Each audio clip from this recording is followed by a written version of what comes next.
I've spent the last 4 years watching people die. Nothing in my adult life prepared me for the carnage of HIV/AIDS. In July of this year, I was traveling in Kenya, visiting an association of women living with AIDS in a slum suburb of the city of Nairobi. The slum was teeming with orphans being cared for by the women left alive. In every such instance, there's always some kind of performance for the visitors, as though the encounter would be incomplete or marred without it. We gathered outside one of the crumbling homes where 6 children, ranging in age from 5 to 12, wearing ragged green school uniforms, chanted the largely tuneless funereal dirge of their own composition. Here we are, the orphans, carrying our parents in their coffins to their graves. The song ended with the words, "Help, help, help."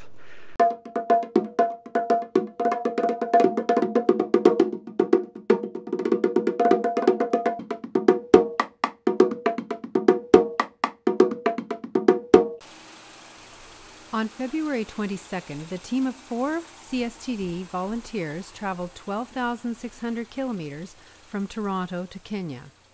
They are Alison Alexander, Vice President of Global Performance Solutions at Metrics Group; Mary Lou DiPaolo, Coach and Organizational Development Consultant; Peter Taylor, President of Peter Taylor and Associates; and Lee Garrity, Business Development Manager at Prospero Learning Solutions. This is our first Matatu ride in Mombasa.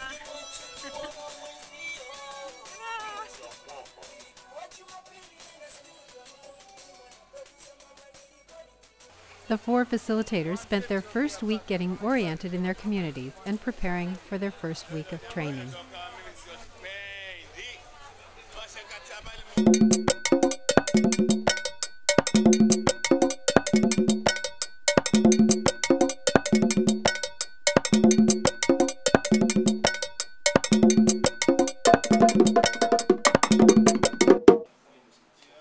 The 6 programs accommodated 12 participants each. 3 were delivered in Mombasa and 3 in Malindi. Workshop participants were young women and men who volunteer in their communities to educate and raise awareness about important issues like reducing the spread of HIV/AIDS. Ranging in age from late teens to mid-20s, these energetic, bright young people participated actively through the 5-day course. There were readings, workshops, activities involving pairs and small groups, and a major final presentation.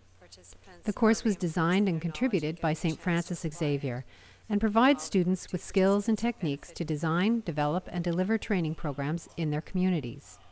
For many, this is also an opportunity to build up their resume as they search for work and opportunities to continue their education. During the weekends between sessions, the facilitators were invited by their students to participate in various community-based activities. So what I did, I take some of my friends whom we were schooling together during the high school, and we come up with a community drama group. It was a theater group within the community. And the idea was to use theater as a tool of communication, because in the community there was a lot of things which I realized the community were doing a lot of mess, especially on issues of HIV/AIDS. People were getting HIV/AIDS, having sex without knowing that they risk themselves. And it's because the knowledge and information of HIV/AIDS within the community was still very low during that time. So we decided to come up with the drama group so that we can use theater as a tool of communication to communicate social issues which are affecting the community, so that they can be aware about everything, so that they can take care of themselves and make sure they make right decisions when they're doing things. Tremendous work of success, because with the youth that we've been working with, they can see like there is a transform of behavior, not fully, but there are indicators that show us like these guys are more like responsible, more like working towards their own objectives towards life. They are focused like in schools.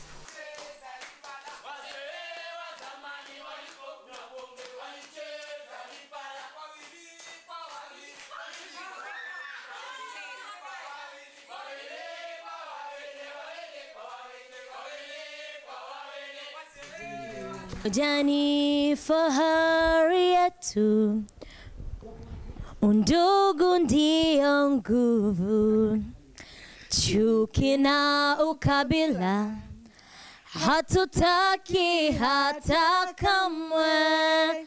Lazima tuijenge, tuinue nchi yetu, pasiwe hata moja anayetenganishwa.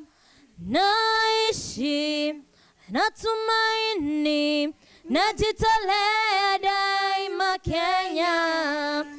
Hakika ya bendera ni uthabiti wangu, nyeusi ya mwananchi na nyekundu ni ya damu, kijani ni ya ardhi, nyeupe ya amani. Daima mimi Mkenya, mwananchi mzalendo.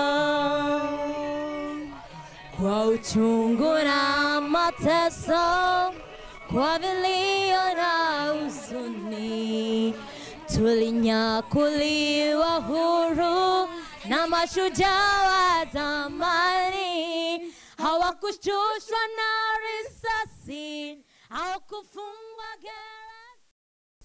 At the end of each 5-day session, students presented their final presentations. They chose their own topics, which ranged from personal hygiene, drug and alcohol abuse, and AIDS stigma, to how to use a condom. Many have gone on to adapt these presentations for delivery in their communities.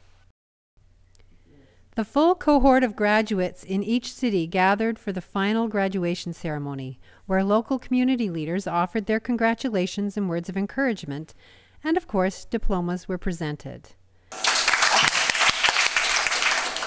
I'm told you're undergoing a training, and Kasena, this is very unfair. You should have invited me. I wouldn't mind to be a trainer of trainers, and I would have gotten a certificate.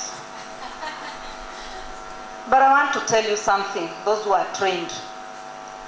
I'm told the candle that lights another candle does not lose its light.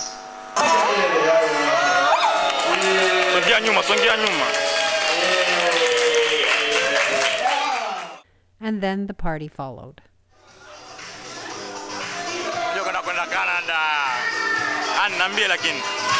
We lost. Squawny.